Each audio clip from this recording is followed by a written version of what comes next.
Hello everyone, welcome to Pitambara Educators. This video is for class 11th IT students and we are going to discuss MCQs given in this book which are from the unit that is Unit 5 Fundamentals to Java Programming. So the first question is what will be the final value of someone? Someone is a variable here जो कि int type का है and initial value is 3. So we have to find the final value after execution of the program given below. तो ये programme है और जब ये पूरा कंप्लीट हो जाएगा तो what will be the value of this variable that is sum one. So we have to see कि सम वन में क्या वैल्यू कुछ अपडेट हो रही है इसकी. So you can see in the second statement sum one equals to sum one plus one.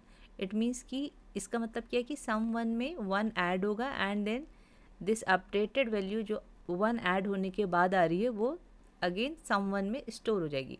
So initially it's value is 3. अब जब हमने सेकेंड स्टेटमेंट एग्जीक्यूट किया तो इसकी वैल्यू हो गई है 4. Now coming to this third statement, यहाँ पे सिर्फ क्या हो रहा है जे टेक्स्ट फील्ड 1 इन्होंने लिया है जिसमें कि टेक्स्ट क्या आ जाएगा आपका सम वन की value. It means J text field 1 होगा आपके जे फ्रेम फॉर्म में, वहाँ पे बस 4 शो होगा. नेक्स्ट इज यहाँ पे वैल्यू अपडेट हुई है सम की अगेन. अब क्या हो गया इस स्टेटमेंट की वजह से सम वन की वैल्यू हो गई है 5. This is just a set text statement. यहाँ पे फंक्शन हुआ है तो ये तो बस इसमें ये टेक्स्ट सेट करेगा दैट इज़ 5. अगर आपको सेम कोड दिया है और क्वेश्चन ये पूछा है कि what will be the text inside J text field 2 तो answer will be 5. Now here again value of sum one is updated जिसमें कि सम वन एक वन ऐड हो रहा है so it will be 6. Now again this is set text for J text field 3. Next sum one की value यहाँ पे हो गई आपकी 7. These two next statements are just for set text. J text field 4 और जे टेक्स्ट फील्ड में क्या आएगा आपका 7 and 7. ठीक है, final value. Our question was कि what is the final value of sum one. तो फाइनल वैल्यू क्या है 7. So here option D is the correct option. Now next question, consider the following code snippet. ये जो code है इसको हमें देखना है and we have to tell the output when a number equals to 14. A number again variable है और इसकी वैल्यू क्या है 14. इनिशियल वैल्यू इज़ 14 और हमें इसका आउटपुट बताना है. यहाँ पे बुक में थोड़ा सा प्रिंटिंग एरर है. यहाँ पे प्रॉपर जो भी आउटपुट है वो भी नहीं दिया है और ऑप्शंस के नंबरिंग भी नहीं दी है. So I am just going to explain this कि कैसे ये रन करेगा.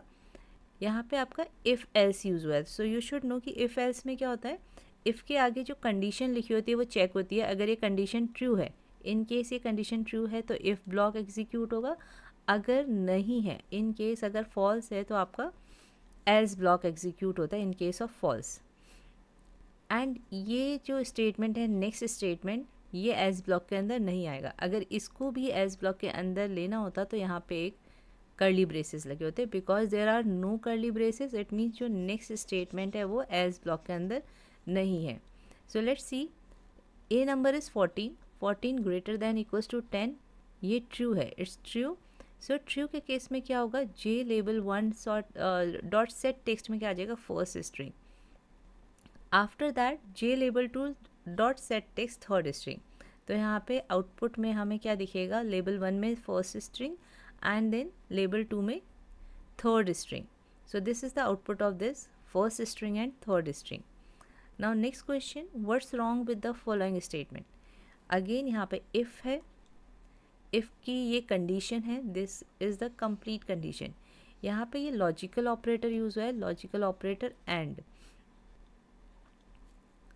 Now why we use logical operator and और नॉट, जब हमें क्या करना होता है मल्टीपल कंडीशंस को कंबाइन करना होता है. तो यहाँ पे दो कंडीशंस दी हैं और इन्हें कंबाइन किया using logical operator and. Now in logical operator and के केस में क्या होता है कि दोनों ऑपरेंट्स ट्रू होने चाहिए. जब first operand and second operand दोनों ट्रू है तभी रिजल्ट ट्रू आएगा, otherwise false. So let's see these conditions. यहाँ पे क्या बोल रहा है, C T R less than 5. C T R less than 5 मतलब कि 4, 3, 2, 1 ऐसे नेगेटिव वैल्यू हो सकती है. Next is C T R greater than 30. तो C T R greater than 30 means 30, 31, 32, 33. तो ये कभी भी ट्रू नहीं हो पाएगी कंडीशन, क्योंकि ओब्वियसली अगर लेस देन 5 होगा इट मीन्स 4 3 2 1, तो कभी 30 से तो ग्रेटर हो ही नहीं सकता. So at a time value of CTR will be either less than 5 या फिर ग्रेटर देन 30. ऐसा नहीं हो सकता कि दोनों पॉसिबल हो. सो इसका आंसर क्या है, इसमें क्या रॉन्ग है इस लॉजिक में, that always the condition will be false. Now fourth question, if there is more than one statement in the block of a if statement, which of the following must be placed at the beginning and ending of the loop block. तो अभी हमने discuss किया था कि अगर एक से ज़्यादा स्टेटमेंट हमें इफ़ के अंदर या फिर एल्स के अंदर लिखना है तो व्हाट वी शुड डू, हमें यहाँ पे कर्ली ब्रेसेस पुट करने चाहिए. So option B is the correct answer. Now next one, given the following information we have to check which statements are true. तो इसमें से कौन कौन से स्टेटमेंट्स ट्रू हैं. These are the values of ABCD variable और ये इनके डेटा टाइप है. Now let's see first statement A equals to B.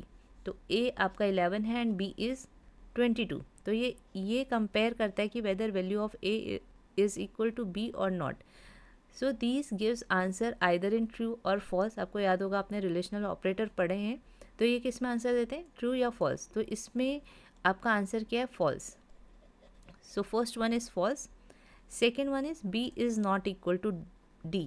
ये नॉट इक्वल टू का साइन है, तो B and D are not equal, so it's true. So second one is true. Third, C is less than equal to B. C is 33 and less than equal to B. B is 22. तो 33 less than equal to B नहीं है, it is false. Next, A is less than C. A less than C, obviously 11 is less than 33, so it's true. Next, A equals to D. 11 and 11 both are equal, so it's true. C is greater than A. 33 is greater than 11. True. Now last statement, A greater than equal to C. A greater than equal to C, no. 11 is not greater or equal to 33, so it is false. तो true हमारे कौन कौन से, second and second fourth fifth and sixth. So option B is the correct one, second fourth fifth and sixth. So यहाँ पे MCQ complete हुए. I hope ये answer the following questions तो आप खुद ही कर लेंगे. Now I will try to post the videos on these lab exercises as soon as possible. So I hope ये कॉन्सेप्ट आपको समझ में आए होंगे. अगर ऐसे ही क्वेश्चंस आपको और चाहिए फॉर प्रैक्टिस सो कमेंट करके बताइएगा. आई होप ये वीडियो आपको पसंद आई होगी. अगर ऐसा है तो लाइक करिए एंड सब्सक्राइब करिएगा चैनल को. Thank you for watching this video.